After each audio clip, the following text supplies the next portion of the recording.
Your education চ্যানেলের পক্ষ থেকে সকল শিক্ষার্থীকে শুভেচ্ছা জানাই। তোমরা যারা দশম শ্রেণীতে পড়ছো, তোমাদের সাহিত্য সঞ্চয়ন বইটিতে আফ্রিকা নামক একটি কবিতা রয়েছে। এই কবিতা থেকে যে সকল প্রশ্নগুলি পরীক্ষাতে আসতে পারে সেই সকল প্রশ্নগুলি বাছাই করে আমরা এই ভিডিওতে তুলে ধরেছি, এবং সেগুলো শুধুমাত্র বড় প্রশ্ন, অর্থাৎ মান 3 এবং মান 5-এর। সেই সকল প্রশ্নগুলি তোমরা যদি একটু প্রস্তুতি নিয়ে যাও, আশা রাখছি তোমরা যথেষ্ট কমন পাবে এবং সবার সেরা নম্বর তোমরা কালেক্ট করতে পারবে। সেজন্য চলো আমরা শুরু করছি মূল ভিডিও। এই কবিতা থেকে যে প্রশ্নগুলি গুরুত্বপূর্ণ সেগুলি নিয়ে আমরা আলোচনা করব। আর যারা ভিডিওতে নতুন রয়েছে তারা চ্যানেলটিতে সাবস্ক্রাইব করে অল নোটিফিকেশন বাটন অর্থাৎ ঘন্টা চিহ্নটা তোমরা অন করে রাখো, কারণ এর পরবর্তীতে আরও অন্যান্য অধ্যায়গুলি থেকে আমরা পরপর এইভাবে প্রশ্ন নিয়ে আলোচনা করব। সেজন্য ঘন্টা চিহ্নটা অন করে রাখলে আমরা ভিডিও আপলোড করার সাথে সাথে সবার আগে তোমাদের কাছে পৌঁছে যাবে। চলো তাহলে শুরু করছি আমাদের মূল ভিডিও। দেখো, আফ্রিকা কবিতা থেকে মান 3-এর প্রথম প্রশ্নটি, এলো ওরা লোহার হাতকড়ি নিয়ে, ওরা কারা, ওরা আসার পর কি হয়েছিল। এর সাথে অথবা দিয়ে থাকতে পারে এলো মানুষ ধরার দল, মানুষ ধরার দল কারা, তারা আসার পর কি হয়েছিল। তারপর অথবা দিয়ে থাকতে পারে সভ্যের বর্বর লোভ নগ্ন করলো আপন নির্লজ্জ অমানুষতা। সভ্যের বর্বর লোভ কি, তা কিভাবে নির্লজ্জ অমানুষকে নগ্ন করেছিল। এর সাথে অথবা দিয়ে থাকতে পারে পঙ্কিল হলো ধুলি তোমার রক্তে ও স্রোতে মিশে। তোমার বলতে কার, তার রক্ত অশ্রু কেন ঝরেছিল। এইবার দেখো উত্তরটা আমরা দেখে নেব। প্রথমে উৎস, বিশ্বকবি রবীন্দ্রনাথ ঠাকুর রচিত আফ্রিকা কবিতা থেকে প্রদত্ত অংশটি নেওয়া হয়েছে। এইবার দেখো প্রশ্নের দ্বিতীয় অংশ। প্রশ্নের দ্বিতীয় অংশে ওরা বলতে তথাকথিত সভ্য সাম্রাজ্য লোভী মানুষ ধরার দলের কথা বলা হয়েছে। তার পরবর্তী অংশ দেখো, সাম্রাজ্যবাদী শক্তি আফ্রিকা মহাদেশে সম্পদের লোভে ভিড় করেছিল। তারা নির্মম শোষণের দ্বারা আফ্রিকাকে করায়ত্ত করার নির্লজ্জ প্রতিযোগিতায় অবতীর্ণ হয়েছিল। ফলস্বরূপ আফ্রিকাকে হতে হয়েছিল মানহারা, লাঞ্ছিতা, অপমানিতা ও লুণ্ঠিতা। প্রদত্ত মন্তব্যের মধ্যে দিয়ে এই সাম্রাজ্যবাদী শক্তির নিষ্ঠুরতা ও দাস প্রথার নির্মমতার ইঙ্গিত প্রস্ফুটিত হয়েছে। পরবর্তী প্রশ্ন দেখো, আর তার সেই অধৈর্যে ঘন ঘন মাথা নাড়ার দিনে, তার বলতে কার, সেই দিন কি হয়েছিল। অথবা দিয়ে প্রশ্ন থাকতে পারে ছিনিয়ে নিয়ে গেল তোমাকে, কে কাকে কিভাবে ছিনিয়ে নিয়ে গেল। অথবা দিয়ে থাকতে পারে আফ্রিকার জন্ম বৃত্তান্তটি লেখো। এর সাথে অথবা দিয়ে থাকতে পারে বাঁধলে তোমাকে বনস্পতির নিবিড় পাহারায় কৃপণ আলোর অন্তপুরে, কাকে কিভাবে কৃপণ আলোর অন্তপুরে বন্দি করা হয়েছিল। তারপর অথবা দিয়ে থাকতে পারে বাঁধলে তোমাকে বনস্পতির নিবিড় পাহারায়, তোমাকে বলতে কাকে, তাকে কিভাবে বনস্পতির পাহারায় আবদ্ধ করা হয়েছিল। তার সাথে অথবা দিয়ে থাকতে পারে নতুন সৃষ্টিকে বারবার করছিলেন বিধ্বস্ত, কে কেন নিজের সৃষ্টিকে বিধ্বস্ত করেছিলেন। এর সাথে অথবা দিয়ে থাকতে পারে এলো মানুষ ধরার দল, মানুষ ধরার দলের আগমনের আগে আফ্রিকার স্বরূপ কেমন ছিল।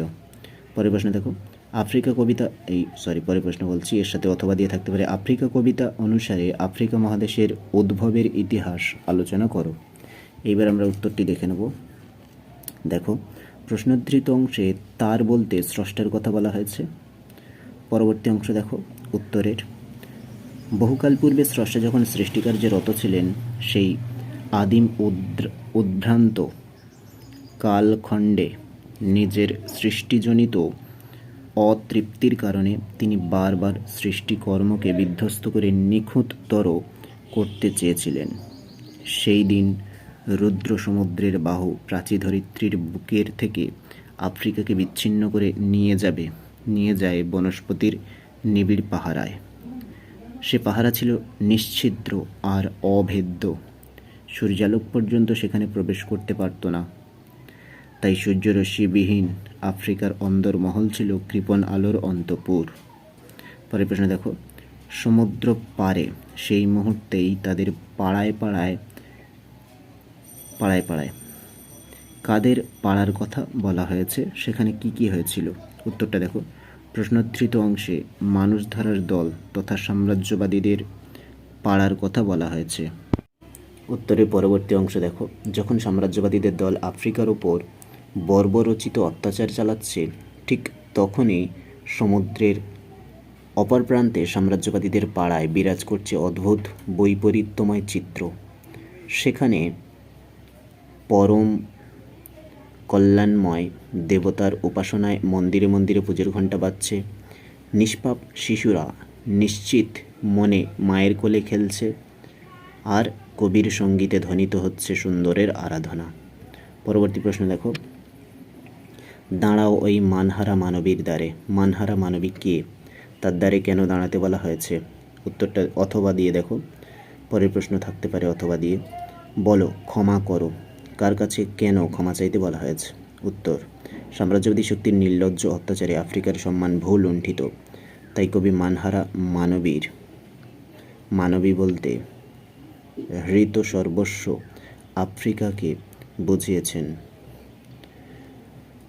উত্তরের পরবর্তী অংশে দেখো, সভ্যতা দর্পী বর্বর সাম্রাজ্যবাদীদের পাশবিক অত্যাচারে আফ্রিকা চূড়ান্ত অপমানিত, লাঞ্ছিত ও রক্তাক্ত, তার সম্মান ভূ লুণ্ঠিত।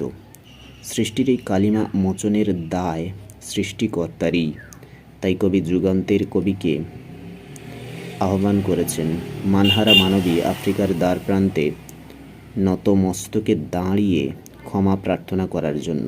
পরবর্তী প্রশ্ন দেখো, এসো যুগান্তের কবি। যুগান্তের কবিকে কোন পরিস্থিতিতে তাকে আহ্বান করা হয়েছে? অথবা দিয়ে প্রশ্নটা থাকতে পারে, সেই হোক তোমার সভ্যতার শেষ পুণ্যবাণী। পুণ্যবাণীটি কি, কোন পরিস্থিতিতে তা অনিবার্য? উত্তরটা দেখে নাও। যুগকে অতিক্রম করতে পারেন যিনি, তিনিই হলেন যুগান্তের কবি। অর্থাৎ আলোচ্য অংশে যুগান্তের কবি বলতে স্রষ্টা বা সৃষ্টিকর্তাকে বোঝানো হয়েছে। উত্তরের পরবর্তী অংশ দেখো, সভ্যতাদর্পী বর্বর সাম্রাজ্যবাদীদের পাশবিক অত্যাচারে আফ্রিকা চূড়ান্ত অপমানিত, লাঞ্ছিত ও রক্তাক্ত, তার সম্মান ভূ লুণ্ঠিত। সৃষ্টির এই কালিমা মোচনের দায় সৃষ্টিকর্তারই, তাই কবি যুগান্তের কবিকে আহ্বান করেছেন মানহারা মানবী আফ্রিকার দ্বার প্রান্তে নত মস্তকে দাঁড়িয়ে ক্ষমা প্রার্থনা করার জন্য। নিঃশর্ত ক্ষমা প্রার্থনার মধ্যে দিয়েই বিপন্নতার ঝোড়ো বাতাসে রুদ্ধশ্বাস পৃথিবীকে রক্ষা করা সম্ভব। কবি আশাবাদী যে হিংস্র প্রলাপে ভরা এই পৃথিবীতে ক্ষমা করো শব্দগুচ্ছের উচ্চারণই হবে সভ্যতার শেষ পুণ্যবাণী। তাহলে এ পর্যন্ত ছিল মান 3-এর প্রশ্ন। এরপর আমরা মান 5-এর প্রশ্নগুলি নিয়ে আলোচনা করব। দেখো, মান 5-এর প্রথম প্রশ্ন, সেখানে নিভৃত অবকাশে তুমি কে? নিভৃত অবকাশে বলতে কি বোঝানো হয়েছে? সেই অবকাশে কি সংগ্রহ করা হয়েছিল? উত্তরটা দেখো, বিশ্বকবি রবীন্দ্রনাথ ঠাকুর রচিত আফ্রিকা কবিতা থেকে গৃহীত উদ্ধৃতাংশে তুমি বলতে বনস্পতির বাঁধনে ঘেরা আফ্রিকা মহাদেশের কথা বলা হয়েছে। উত্তরের পরবর্তী অংশে দেখো, কবির মতে বিশ্ব সৃষ্টির সূচনায় স্রষ্টা নিজের সৃষ্টিতে সন্তুষ্ট হতে না পেরে তাকে গড়ছিলেন আর ভাঙছিলেন। এমন এক অশান্ত মুহূর্তে পৃথিবীর বিস্তীর্ণ স্থলভাগ থেকে আফ্রিকাকে ছিনিয়ে নিয়ে যায় উত্তাল সমুদ্র এবং নিজের বাহুর বাঁধনে আবদ্ধ করে তাকে। রুদ্র সমুদ্রের তরঙ্গ ঘেরা আফ্রিকার বুকে জেগে ওঠে সুবিশাল অরণ্যানী। জগতের মধ্যে নবজন্ম লাভ করে একাকী আফ্রিকা তার সন্তানদের নিয়ে শান্তিতে ও নিরুপদ্রবে জীবন অতিবাহিত করতে থাকে। পৃথিবীর বিস্তীর্ণ স্থলভাগ থেকে আপাত দূরে অবস্থিত আফ্রিকা মহাদেশ নিভৃত অবকাশে তার রিক্ত ভাণ্ডারকে করে তুলেছিল সমৃদ্ধ। সে সংগ্রহ করেছিল দুর্গমের রহস্য, দুর্জেয়কে আয়ত্ত করেছিল বোধগম্যতার মধ্য দিয়ে, চিনে নিয়েছিল জল, স্থল, আকাশের মধ্যে সুপ্ত অবস্থায় থাকা দুর্বোধ্য সংকেতগুলি। তাই কবির ভাষায় সংগ্রহ করছিলে দুর্গমের রহস্য, চিনছিলে জলস্থল আকাশের দুর্বোধ সংকেতকে। পরবর্তী প্রশ্ন দেখো, অপরিচিত ছিল তোমার মানব রূপ। তোমার বলতে কার কথা বলা হয়েছে? তার রূপ অপরিচিত ছিল কেন? সেই মানব রূপের পরিচয় দাও। উত্তরটা দেখো, বিশ্বকবি রবীন্দ্রনাথ ঠাকুর রচিত আফ্রিকা কবিতায় তোমার বলতে আফ্রিকা মহাদেশের কথা বলা হয়েছে। উত্তরের পরবর্তী অংশ দেখো, সৃষ্টির সূচনা লগ্নে সৃষ্টিকর্তা নিজের সৃষ্টির প্রতি অসন্তোষে প্রাচ্য ভূখণ্ড থেকে বিচ্ছিন্ন করে আফ্রিকাকে নির্বাসন দিয়েছিলেন বনস্পতির ছায়াঘেরা দুর্ভেদ্য অরণ্যে। অরণ্যের নিকষ কালো অন্ধকারে ঢাকা ছিল আফ্রিকার মানব রূপ। আফ্রিকার বুক জুড়ে ছিল শুধুই গভীর অরণ্য। সবুজ পাতার আবরণ ভেদ করে সূর্যরশ্মি সেখানে প্রবেশ করতে পারে না। তার এই দুর্ভেদ্য রূপের জন্য সে ছিল লোকচক্ষুর অন্তরালে সম্পূর্ণ অপরিচিতা। পরবর্তী অংশ দেখো, পশ্চিমী দুনিয়ার সুসভ্য শ্বেতাঙ্গদের কাছে আফ্রিকার ভীষণ আকার কুশ্রী কৃষ্ণাঙ্গরা ছিল ঘৃণ্য ও অবহেলিত। প্রতিকূল পরিবেশের সঙ্গে কঠিন সংগ্রাম চালিয়ে নিজেদের অস্তিত্ব রক্ষায় তারা সাফল্য অর্জন করেছে। কবি প্রত্যক্ষ করেছেন আফ্রিকার সহজ সরল অরণ্যচারী ও লড়াকু মানুষের জীবনের ইতিহাস। পরবর্তী প্রশ্ন দেখো, হায় ছায়াবৃতা। ছায়াবৃতা বলার কারণ কি? তার সম্পর্কে কবি কি বলেছেন সংক্ষেপে লেখো। উত্তর, বিশ্বকবি রবীন্দ্রনাথ ঠাকুরের পত্রপট কাব্যগ্রন্থের দ্বিতীয় সংস্করণ থেকে গৃহীত আফ্রিকা কবিতায় আফ্রিকাকে ছায়াবৃতা বলা হয়েছে। ছায়াবৃতা কথার অর্থ হলো ছায়া দ্বারা আবৃতা, অর্থাৎ ঢাকা। সৃষ্টিলগ্ন থেকে আফ্রিকা ছিল সুগভীর অরণ্যে পরিপূর্ণা। এই অরণ্য ভেদ করে সূর্যালোক ভূমি স্পর্শ করতে পারে না। কবিতায় এই অরণ্য ভূমিকে ছায়াবৃতা বলেছেন। উত্তরে পরবর্তী অংশ দেখো, ছায়াবৃতা আফ্রিকা উন্নত বিশ্বের উন্নাসিকতায় আত্মগোপন করেছিল কালো ঘোমটার আড়ালে। ডার্ক কন্টিনেন্ট বলে আফ্রিকা পরিচিত ছিল পাশ্চাত্য দুনিয়ায়। সুতীব্র বর্ণ বিদ্বেষ বশত শ্বেতাঙ্গ সমাজ বড় অবজ্ঞার চোখে দেখত আফ্রিকার সভ্যতা সংস্কৃতি তথা জীবনধারাকে। আফ্রিকার সযত্ন লালিত মানব রূপ কোনো পরিচিতি পায়নি।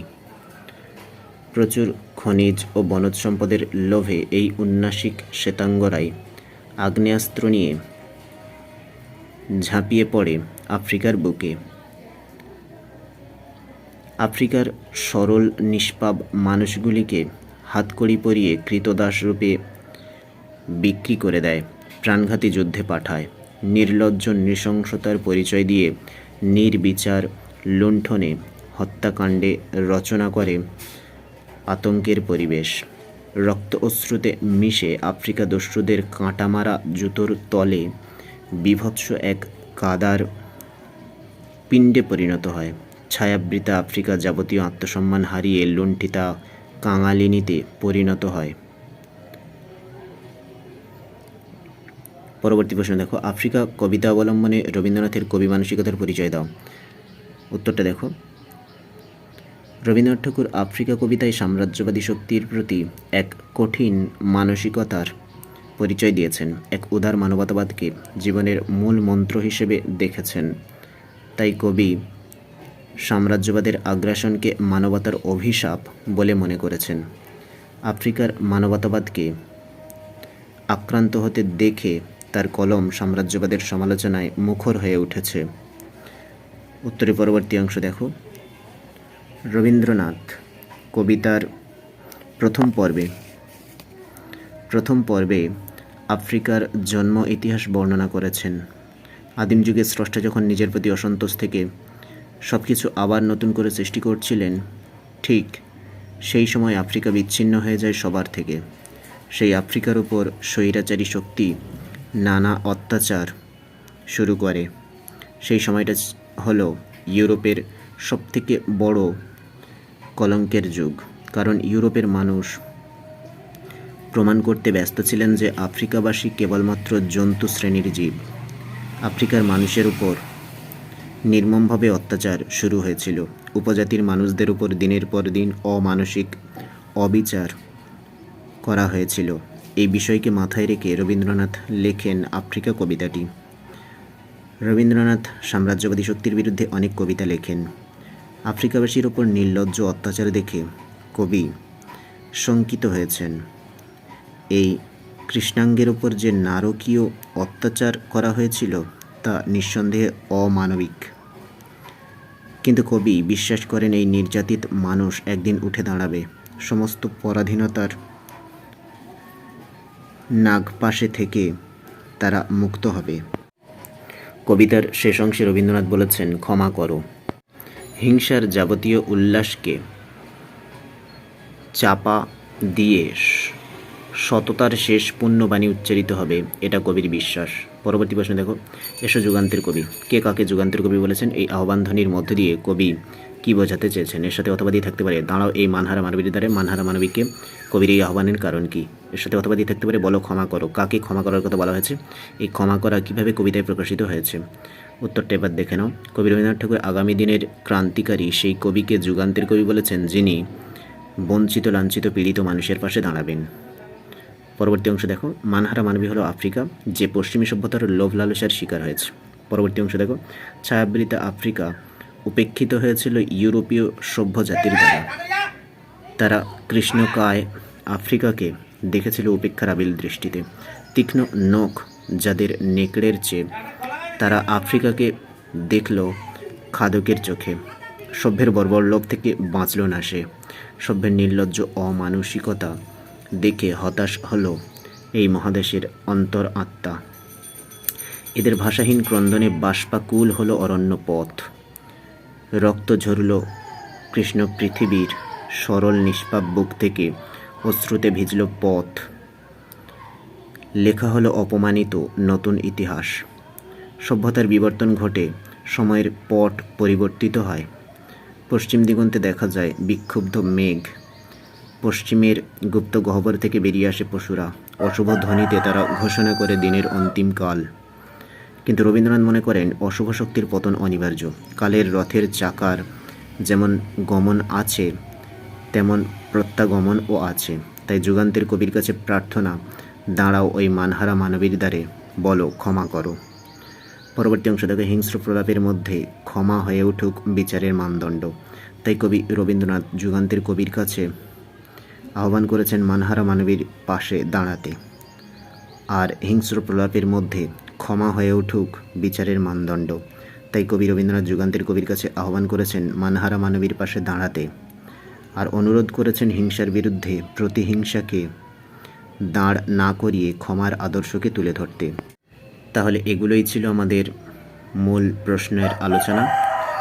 আর এর পরবর্তীতে আমরা পরবর্তী অন্যান্য অধ্যায়গুলি নিয়ে এবং তার প্রশ্নগুলি নিয়ে আলোচনা করব। সেজন্য তোমরা চ্যানেলটি সাবস্ক্রাইব করে অল নোটিফিকেশন বাটনটি অবশ্যই অন করে রাখবে। সকলকে অসংখ্য ধন্যবাদ।